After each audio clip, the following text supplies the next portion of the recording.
Welcome to this week's masterclass. I will be your host and person that's conducting this week.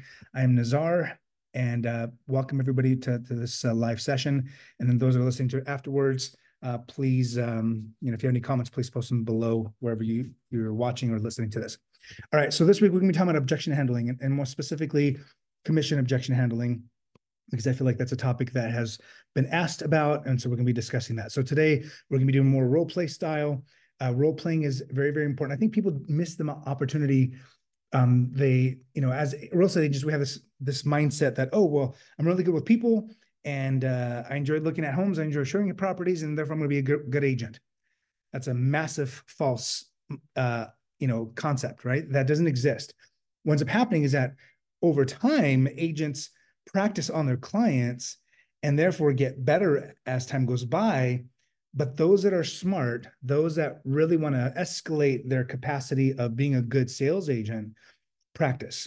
Because the more you practice, the more you role play, the more better you're going to get at the words you say, the way in which you present those words, the tone of voice that you have, and ideally, if you're in person, how you show your body language to articulate what you're saying as well. So those three things allow us to be able to be better communicators, better communication, or better negotiators, and ultimately be able to truly provide our customers, clients, even the agents that we work with on the other side, a better way of them feeling comfortable with us, and so that we can kind of de-escalate situations. So that being said, again, I'm going to ask some of you guys to unmute yourself and role play with me.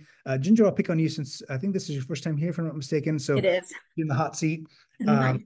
And we'll go from there. So we're going to be doing role playing when it comes to objection handling of commissions. Now, there's two parts to this, right? Typically, when we're discussing role playing commissions, we always discuss what it would be like role playing commission negotiations with a seller. But guess what? Things are changing, aren't they? So now we're going to be role playing negotiations with our commissions or our fees with both the seller and the buyer. And so I think we'll role play both those scenarios. Maybe we'll start with a buyer just because that's the newer thing. I think that's most people are concerned about. So how do we show our value? How do we articulate to the client why we deserve what we deserve? And again, this is recorded. It doesn't matter which brokerage you're with. Negotiations of commissions are always what? They're negotiable, right? There's no fixed percentage. There's none of that. It's always negotiable based on what someone's willing to pay and what someone wants to charge. In fact, you would see that there are some agents that can charge 5% commission on just their side of the transaction, independent if it's a buyer or seller side of the transaction. Now, they might do less transactions, but they're going to make more money per transaction and therefore have to work less than those others that have to do more because their self or their worth is less. And just like think of like, and as an easy example, like Nordstrom's versus Walmart, right? Nordstrom's may sell less products. Walmart will sell more products, but the spread or the net profit of Nordstrom is going to be a heck of a lot more than it is Walmart. Right? Walmart works on very small margins, but capitalizes on just doing a lot of transactions or a lot of sales. Versus Nordstrom is going to do less sales, but their profit is going to be higher per sale. Now, you can say, what's wrong? Which way is the right way of doing it? There's no right or wrong way. It depends on what your business model is. And same goes for real estate. You got to decide what your self-worth is and how you want to be. Do you want to show up as a Nordstrom's agent or do you want to be a Walmart agent? I'm not saying anything negative about any one of those companies, but you got to decide. And here's the thing. Some of that is going to be decided for you. And what do I mean by that? If you are a Walmart agent, that means that you don't have enough skills to be able to elevate yourself to work with or be a Nordstrom's agent, and vice versa, right? Like if you don't spend the time and energy increasing your skill set, being able to truly articulate your value, first of all, knowing what your value is and then be able to clearly articulate it to the other side with confidence, then people are not going to be willing to pay. Even if you say, well, I charge 5%, 4%, 3%, whatever that is. And they're gonna be like, really? I know someone that can do it for less. And those are the things that we're gonna be talking about today. So Ginger, do you want to be the agent or do you want to be the buyer in discussing the commissions? Okay. What do you want to be? Um, hmm. Heather's laughing. She's like, ha ha, I know. second. So it is very hard for me sometimes to ask for what I'm worth. So I struggle with this, although um, I guess let me be the buyer. Sounds good. All right. So imagine sorry, Ginger. Imagine, Ginger, that I went through the process of, telling you basically what I'm going to do for you and representing you in the sale or in the purchase of your next house. And I've already explained to you how the commission structures changed and how the responsibility of the fee that I charge as a buyer's agent has shifted from the responsibility of the seller to now you as a buyer. And imagine I went through all of that, right? Mhm. Now let's talk about me saying to you, we're going to get right into it. I'm going to say what my fee is, right? Because Right. let's assume that you asked, okay? Ginger, I'm so glad you asked. The fee that I charge in representing my clients and buying a home is 3%. Goodness, I wasn't prepared for that. How can, what if I don't have 3% Well, to that's a pay great, you? yeah, absolutely. And so there's actually three different ways in which we can get that money to pay that fee. One, sometimes, and a lot of times, especially now, the seller has already set aside a specific amount of concessions needed to be able to offset the costs that you have to incur in that fee. And it's not just my fee, right, Ginger? When you're buying a home, as we've discussed, you've got the fee that you're charging or that you're paying me to represent you in the sale of your house or on the purchase of your home. We've got the fee that the lender's going to charge. You got the fee of the escrow and title or the attorney, depending on what state you're in. And you're going to have fees, including home inspection and further inspections that you may want to do to be able to make sure that's the right home for you. So there's lots of expenses you're going to have. And of course, you've got your closing costs and down payment, right? So there's a lot of fees that are going to be incurred. And the good news is that the sellers, in some level, most of them are offering at least some level of concession that goes against that. Now, if they don't offer that, which is okay, number two option is that we can ask for it. And when we ask for concessions, Ginger, we're going to ask for whatever you want based on the market that we're in, right? That home that we potentially want to see has been on the market for 30 days. And because it hasn't sold, I think we have a lot more leg to stand on being able to offer or ask for more concessions and maybe even get the price down. And we'll discuss that in a minute when we get to that specific property. And the third thing, Ginger, is that if they are not willing to offer any concessions that are going to go against that cost, then you could look and talk to the lender. If you don't have all of the money for your down payment plus all the expenses you're going to incur in the purchase of the property, you could potentially put less money down as a down payment and then be able to restructure the loan that will give you the ability to be able to pay that cost. Another thing you can do is that if the lender is offering you a specific interest rate that's at par, then you could potentially get a little bit higher interest rate that will impact your payment just a little bit, but then we'll give you some closing costs from the lender that could offset the costs that you incur, not only in my fees, but all the other fees. Does that make any sense? That does make sense. It seems a little complicated. As you know, this is my first home, so I don't really understand a lot of that, but I just know that I don't have the money to pay it. Absolutely. Now remind me again, Ginger, what do you have down or saved for a down payment? I'm getting a gift from my parents, so I'm doing an FHA loan, so like 3.5%, I think. Perfect. Okay, awesome. Again, so we've got those options, right? And here's the thing. If we make an offer on a property and that home seller is not willing to offer those concessions, we can also do the other way where we can say, hey, listen, I'm willing to offer you whatever the purchase price is, right? Let's say it's $300,000 and say, but I'm going to need $9,000 in closing costs. So we can raise the purchase price of the home by 309, which again will have a very small impact on your payment, and then ask for closing costs. So there's absolutely a way in which we can get those fees paid for on your behalf from the seller or the lender so that you don't have to come up with that money. Does that sound like a plan? Sounds like a plan. Awesome. All right, sounds good. And then I'll have you sign the buyer broker agreement. And Ginger, you're very kind and easy to me. Let's assume that you are Well, I now. was going to add something. I was going to Go add ahead. something. Please Okay. do. Please add away. Well, my parents, they said I should probably just call the listing agent. Yeah. Ginger, that is absolutely an option that you have. In fact, you could even skip the listing agent directly and go to a for sale by owner and not be represented by anybody. Here's the thing though. May I ask you, or may I tell you why that concerns me? Sure. Okay. So when you go directly to the listing agent, I want you to be aware of a couple things.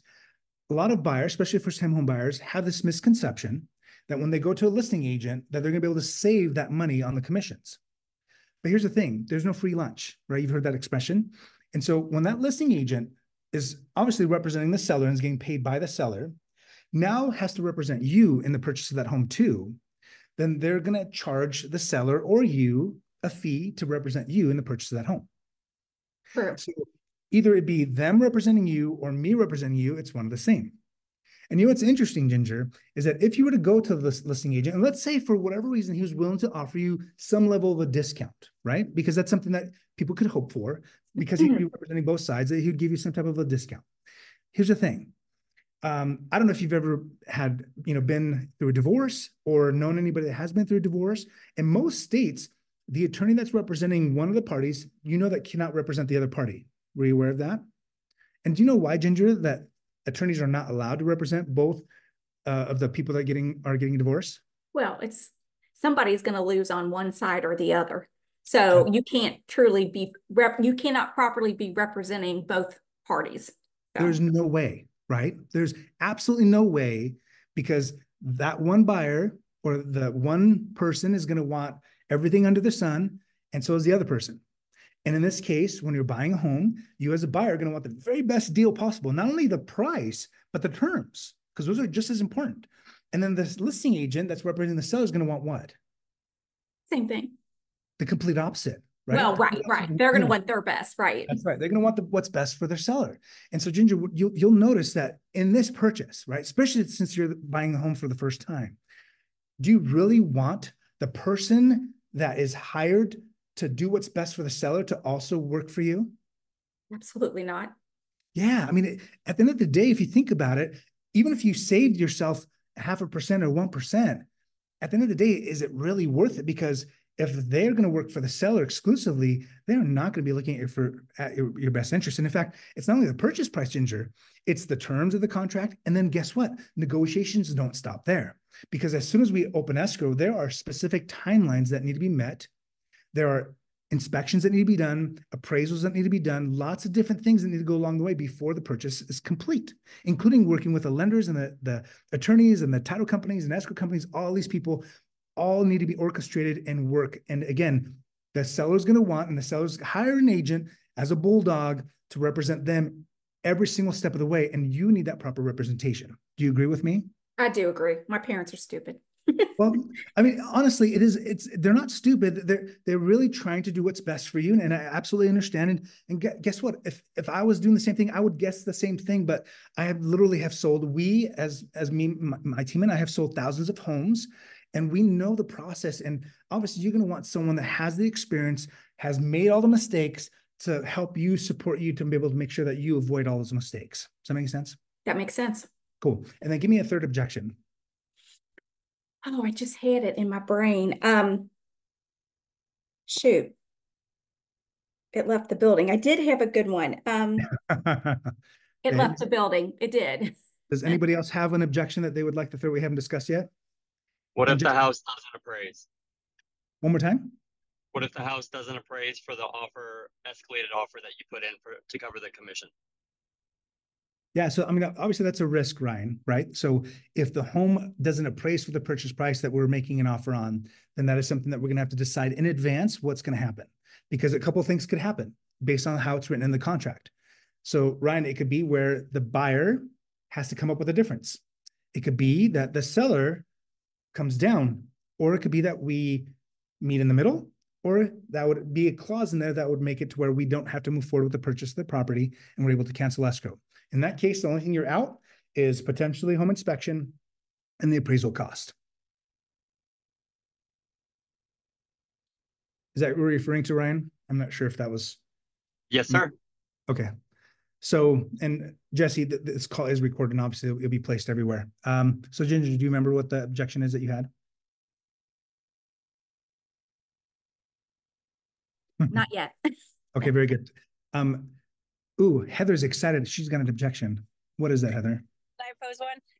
Just on the cost of it, like, so let's pretend like we're selling our house and buying, and on the buy side, just being like, if you're already making 3% on our listing, and you're going to get another 3%.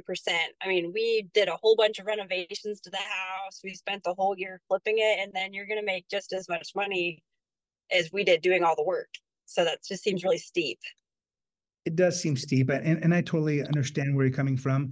Trust me, things get expensive, and obviously with inflation, everything's been inflated. Guess what hasn't changed though? My fee. It stayed the same. I haven't increased it by all these inflationary numbers here. So I'm actually giving you a deal by not increasing those fees.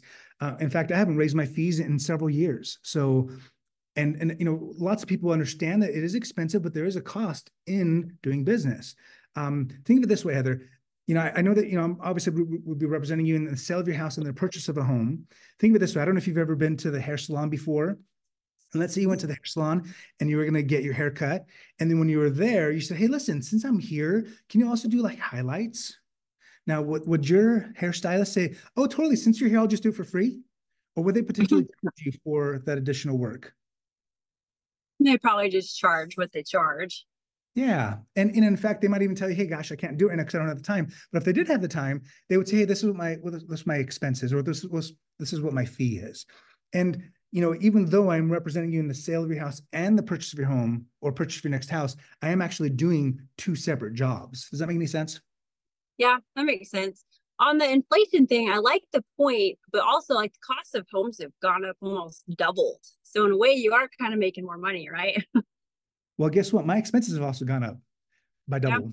Yeah. You know, like everything has risen and it sucks. But the good news is that I'm going to be able to get you the best price possible in the sale of your home. And I'm going to get you an amazing deal on the next house because you are, in fact, dealing with a bulldog. And I'm confident that the difference between what you feel like you're going to save, I'm going to make up for you on the negotiating side.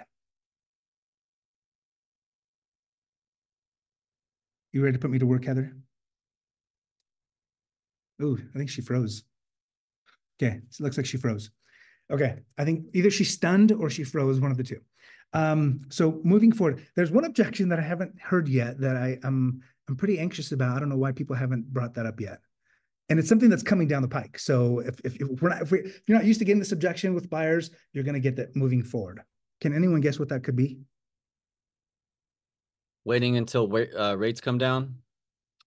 Yeah, but and obviously we could handle a whole bunch of different objections, but I want to talk about the commission specifically, or our fee in representing them. If somebody asks you to change your commission, or will you negotiate that amount? Yeah.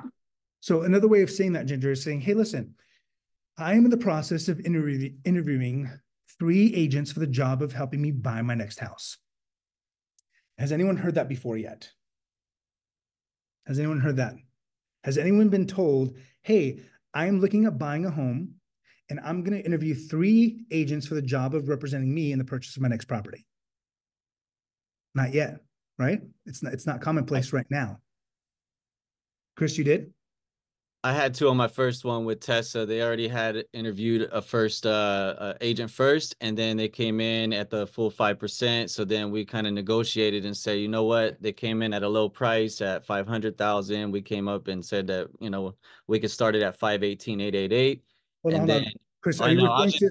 Oh, and then also we told them that we were going to come at 4%. So 2% to us, 2% to the. No, I apologize. I didn't specify. Oh. You're talking about representing a seller. I'm talking about representing a buyer, right? So completely different. In buyer or listing transactions, that happens all the time, right? Sellers will interview easily 1, 2, 3, 4 agents for the job of representing them in the purchase or the sale of their house. I'm talking about representing them specifically in the purchase of their home as a buyer's agent, okay? And that doesn't happen, but guess what's going to happen, you guys? As we move forward, as the August timeframe comes, when it becomes absolutely set in stone that you need a buyer broker agreement. And it might not happen immediately, but I already start seeing it happening now where buyers are going to be like, hold on. Before, when I met an agent at an open house or randomly somewhere, or when I called an online company and I got an agent that talked to me, or my cousin Betty referred me to somebody, or my cousin Betty was an agent, I didn't really care. I didn't even think about it. I just thought, do I get along with them? Cool. Didn't ask him for their credentials. Didn't ask him for a resume from them. Didn't really vet them in any way, shape, or form if they were really a competent agent to help me buy my next house. I just went along with it. They're an agent, right? Because guess what? I don't have to pay for it. Who's got kids? Those of you guys that have kids can really understand how kids don't see the value in anything, do they? Right? Like my kids would be like, oh, I want to buy this. I'm like, that's like $200. They're like, so you can afford it. Like, oh, okay, cool. Right? They don't understand value because what? They don't make it. And when a buyer doesn't have to necessarily pay for it, they always pay for it, but they don't have to actually shell out money to pay for a buyer's agent. They're less picky. But when you start asking them to cough up whatever percentage that a buyer's asking or a buyer's agent's asking, guess what's going to happen? You're going to start getting those phone calls. You're going to start getting those interviews. And just like a listing presentation where you go there fully prepared, if you are not fully prepared in a buyer presentation, you're going to lose because you're going to get blindsided. Because you're going to step in that foot or that door during a buyer consult, and they're going to be like, well, we've already interviewed so-and-so. We're interviewing you now, and then we're going to interview another agent tomorrow, and then we'll make a decision of who we want to represent us in the purchase of our next house. And in fact, if you are the listing agent for their home, they might choose to use you to buy their next home, or they might choose to use another person because they feel like the other person is better equipped in helping them with the purchase of their next house, especially if it's in a different location. So it is absolutely critical that every single one of us prepare to know how to negotiate with them our fee and our worth. Again, we've talked about this in the past, and I think it's really, really important that we discuss over and over and over again how we prepare ourselves for that time. Now, those that do it now are going to win. You might not have to compete with any other buyer's agents at this moment, right? You might not have to compete at this moment, but it's going to come. And those that prepare, those that already go in with their A game, they're going to win, because when that time comes, when the dust change, when buyers start interviewing because they see that they have to pay for it out of pocket, the ones that are prepared, the ones that are able to very easily say, this is exactly what I'm going to do for you. This is why, this is what my fee is. And it's going to be a no-brainer. You're going to crush it in that space. Again, to prepare for that, I think it's important to be able to know, just like Ginger and I talked about, how to properly share with them why we are doing what we're doing, and then we charge what we charge, whatever that is. And you will see that there's going to be a difference, right? There's going to be agents that say, well, I will represent you for a flat fee of $5,000, say. I will represent you in the purchase of your next house for 1%, 2%, 3%, whatever percent that is. It's all going to, the whole gamut's there. It is now with listings. It will most certainly be there with buyer transactions as well. So when someone in that, like, let's say we're going to prepare for that, right? And so someone says, hey, listen, I've already interviewed 2 agents and both of them are charging me 2.5%. And you're charging me 3%. So can you also do it for 2.5%? Because I like you, I'd like to use you, but I don't want to pay the extra 0.5%. Who would like to role play that with me? Like, how would you handle that? Let's switch this down a little bit. Who wants to tackle that with me? Ooh, I'm going to pick on Tammy. Tammy, can you unmute yourself and tell me how you would handle that?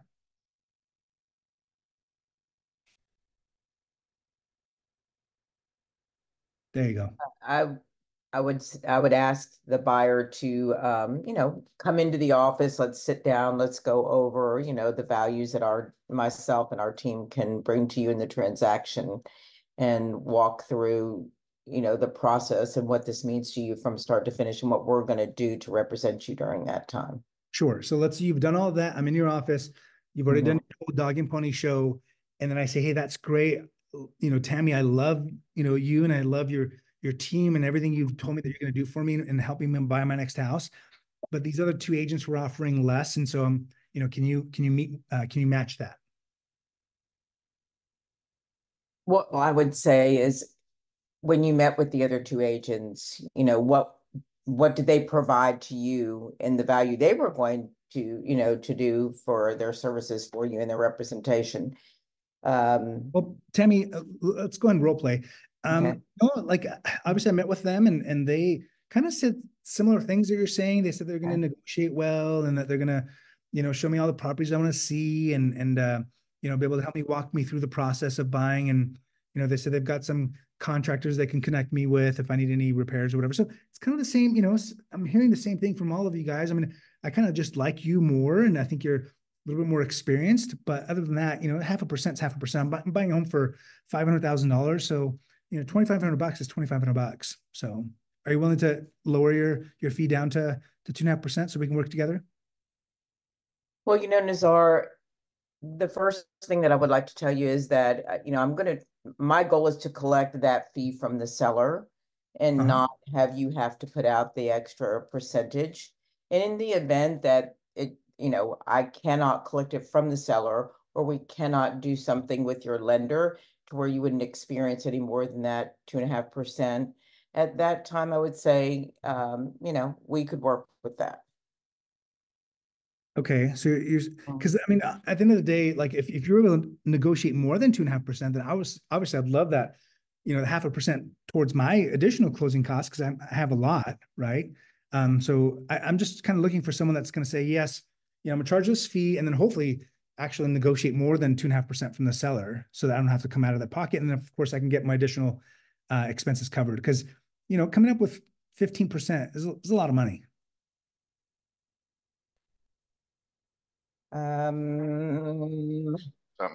What, John? Hey, hold on. I've got John and I are brainstorming. Hold on. We're gonna tag team. We're gonna tag team. Go for it, John. So Nazar, I think you said that you feel like I have more experience than the other agents. Is that correct?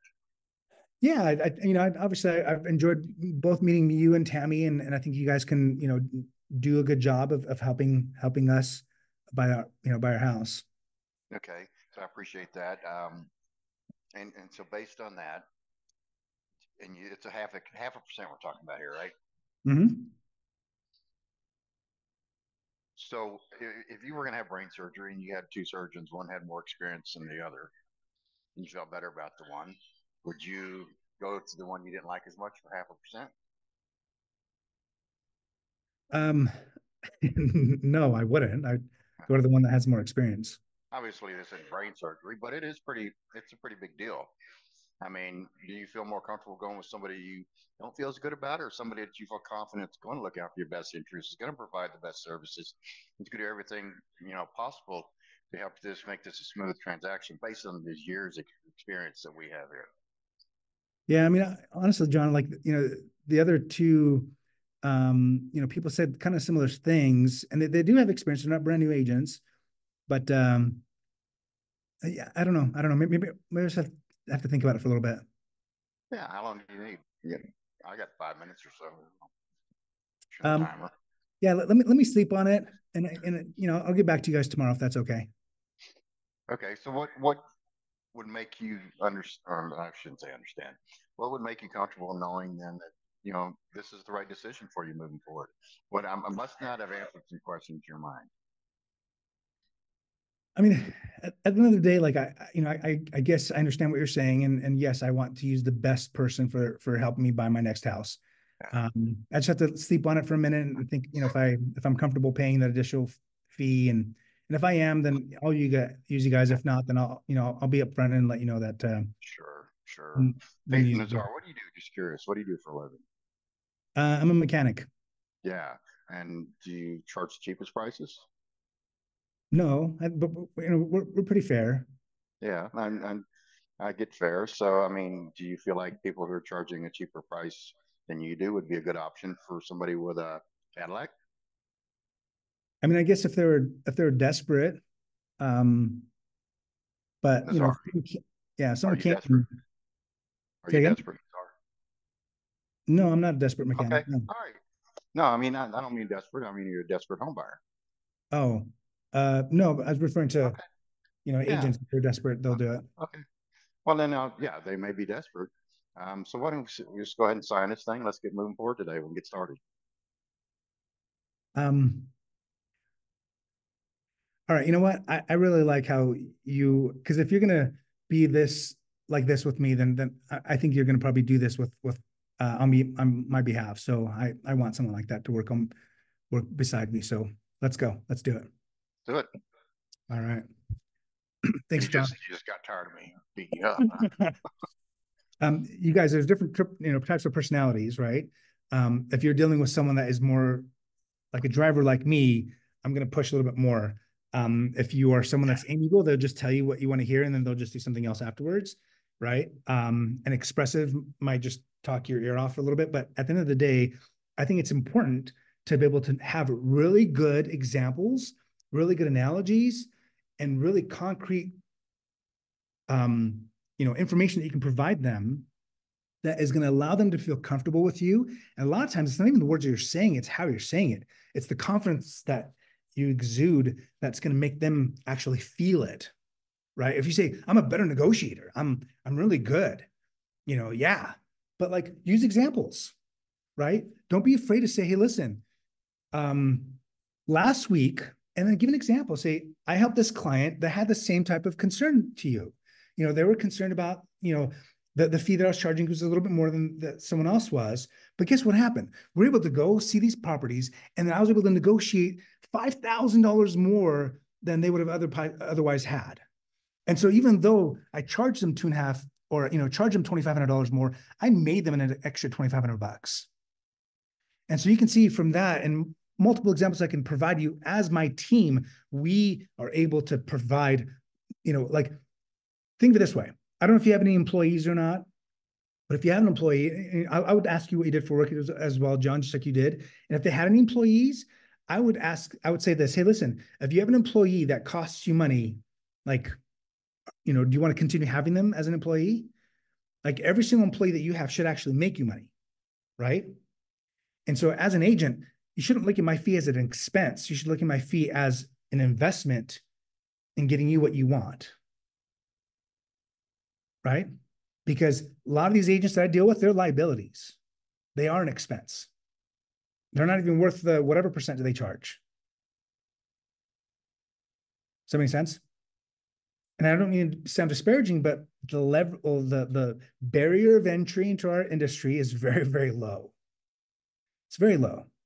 And because of that, John or Ginger or Heather, you end up getting, it's a crapshoot what you get out there. Right? It's very scary. And when you're dealing with the most expensive purchase that you're about to make, like, I get it. It's a lot of money. I'm not discounting that. But do you really want to gamble this biggest asset to someone that you're hoping will be able to negotiate on your behalf? Okay. Any questions or any other type of situation that you guys feel like, oh, but what about this example? Or what about this? Anyone else have anything like that? Well, I would just say that a lot of it is going to have to do to how you present your buyer, how you do your buyer presentation. What's in there? The reviews. You go back to the reviews and say, hey, look, I mean, I get it, but did they show you their reviews? Look at ours. I get it, but did they show you what their average success rate is and getting properties closed, whatever it is? Absolutely. John, what's that? The only thing I would change from what you're saying is don't use the word but, right? Because if you say, hey, I get it, but, then you're negating the I get it part. You're not really validating them. But if you validate them and say, and did you get a chance to read my reviews? Right? And let me show you this. What that's going to do, it's going to let them know that you understand. Because if someone says, hey, you're really expensive, and you say, no, I understand, but yada, yada, yada, yada, you're really not validating the fact that it's expensive. So you'd be like, no, I know. It is expensive. It is absolutely expensive. And I totally understand that. And, I hear you. And here's why I think I'm worth the investment. Here's how I'm going to make it make sense for you. Here's why using me is going to actually make you money, or is going to save you money, or is going to be an easier and a smoother transaction in a process. Because one agent that forgets one little line item on a document can cost you, the transaction can cost you thousands of dollars. So, is that worth it then? And then you can give a really good example. And mechanics are a good example of that, right? Have you ever been to a mechanic that was cheaper and they did the work and they not only didn't repair what you were paying to do, but they actually caused more damage. Or a painter or any contractor, right? Or anyone that's providing any level of service. Have you ever done that before? Have you hired the cheaper option? Or have you bought the cheaper product and then you end up regretting it? Have you ever had an experience like that in the past? Well, John, this is just like that. You can most certainly hire a less experienced agent or someone that's going to charge you less. You could absolutely do that. That is in the wheelhouse. And in fact, I can refer you to several agents that that would do that for you, or you can hire me. And what I'm going to do for you is this. So, John, are you ready to put me to work? Let's go. But I do have another twist on a scenario, maybe. Maybe you're want a bit of a twist. Yeah, go ahead. So it's just a call in, right? I know Zillow, whatever it might be. Hey, I just want somebody to open the door. I bought several homes before, and I just really need to get in. I just want to talk to the listing agent. Yeah. I bought homes. I know what I'm doing. Yeah. When's the last time you bought a house, John?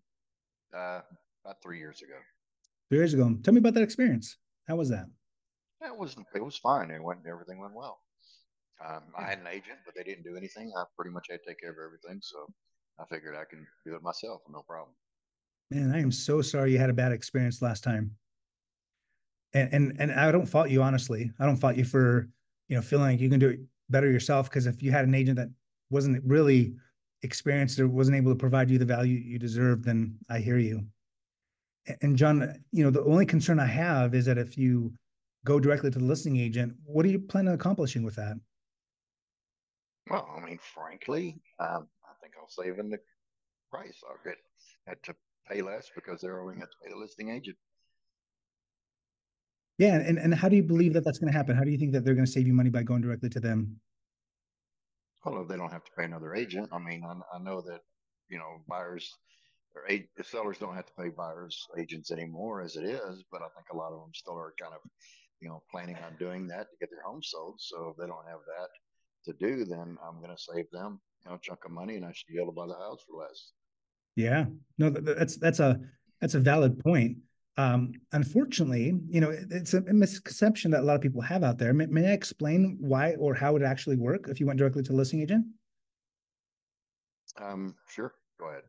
Yeah. So, and John, obviously, like, I don't mean to be confrontational with you. I hope that this comes from a place of, educating or providing you some value that, at the end of the day, if you and I decide not to work together, at least you'll be more educated, after this conversation than before. If you go directly to the listing agent, John, were you aware that that listing agent representing you also is going to get paid as a buyer's agent? Well, I'm going to be honest. I don't really care who gets paid what, but I know what I'm willing to pay for the house.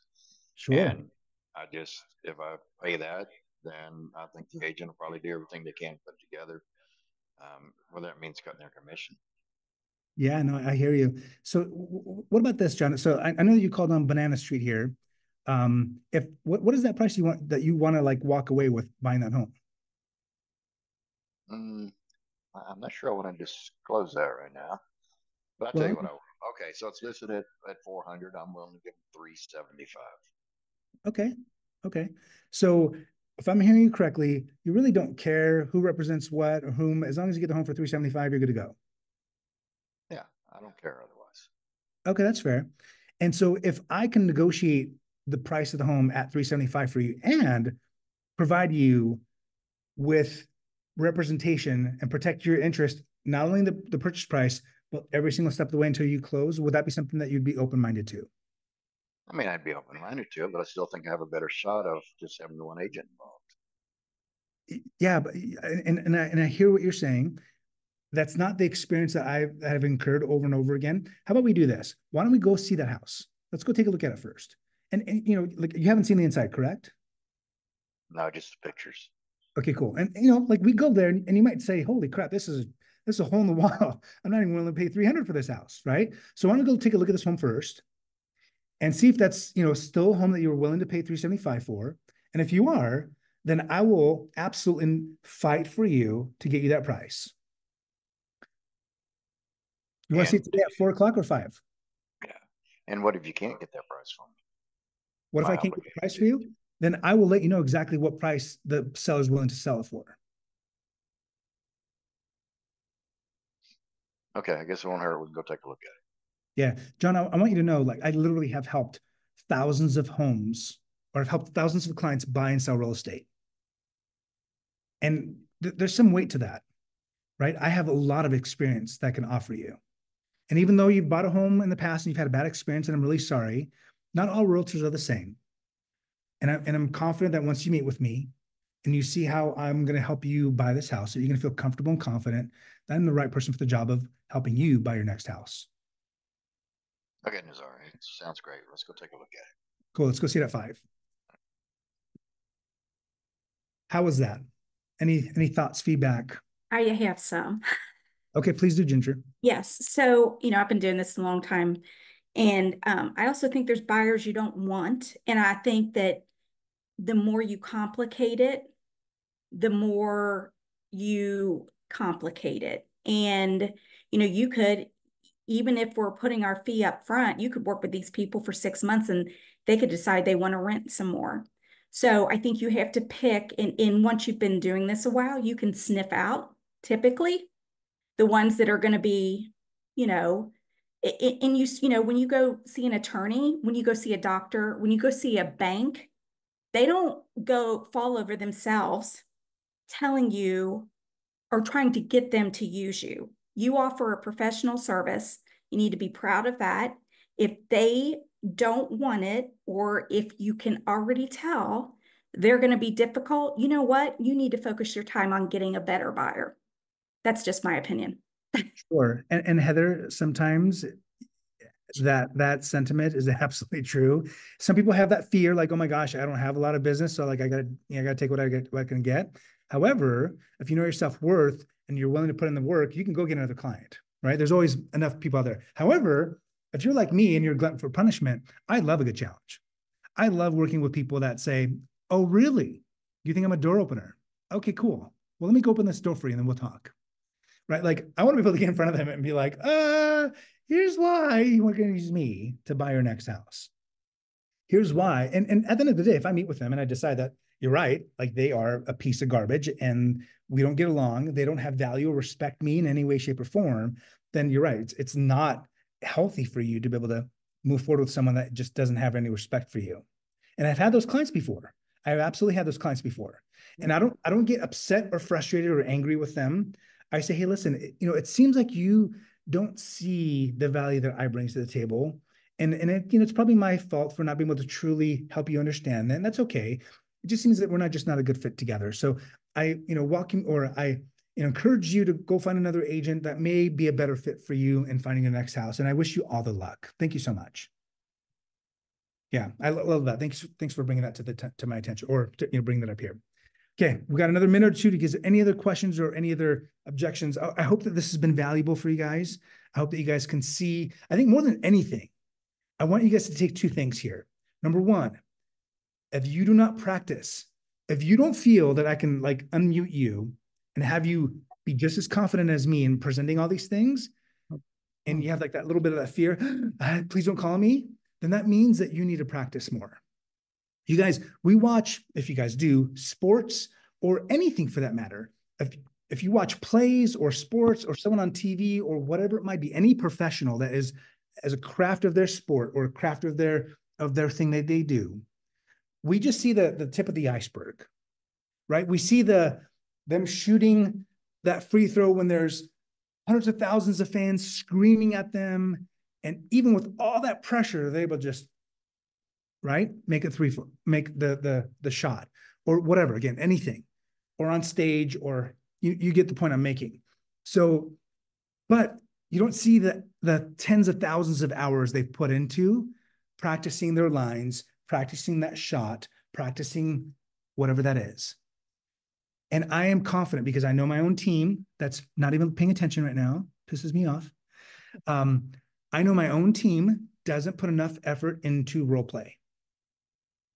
If you did, you'd be a better agent. Hands down, end of story. And you guys might say, oh, it's kind of a waste of time, or I just rather go and do. You are doing, you are practicing. And sometimes when people practice with me or role play with me, they're like, oh, but Nazar, you're hard, or, you know, I get clients a lot easier than you, or it's just, I get, you know, super anxious, or, you know, I feel nervous role playing with you. I'm a lot better in person with another client. Bull. No, you're not. If you say that, you're kidding yourself. Because if you can't easily, comfortably role play with me, when it doesn't matter, because I'm not going to buy a house through you, right? If I'm going to buy a house, I'm going to use my own representation.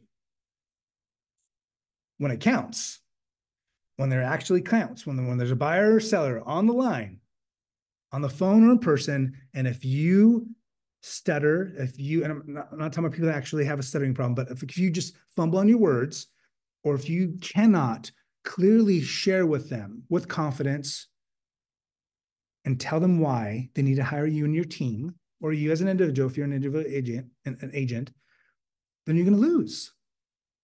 You guys, I was at the Tom Ferry event yesterday, the roadmap in Salt Lake, and Tom shared some staggering numbers.